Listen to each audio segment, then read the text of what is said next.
گفت من با دین ندارم هیچ کار، پیش من دینها ندارند اعتبار. چون که آوردیم هر دین جدید، اختلاف بیشتر آمد پدید. کینه ها و دشمنی بسیار شد، جنگ های مذهبی تکرار شد. خون مردم ریخت بر روی زمین، بارها و بارها با نام دین. من به این علت ندارم دین و کیش، تا نریزم خون هم نوعان خیش. تو همه فرزند تنها با خرد، با تمام مردم روی زمین دوستی کن، بهترین دین است این. نه مسلمانم نه ترسا نه جهود، سر به حکم عقل می آرم فرود.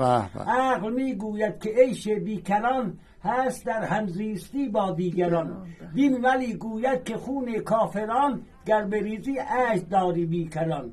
دانی که چرا دار مکافات شدیم، ناکرده گنه چنین مجازات شدیم. کشتیم خرد دار زدیم دانش را، در بند و اسیر صد خرافات شدیم. به افتخارشون.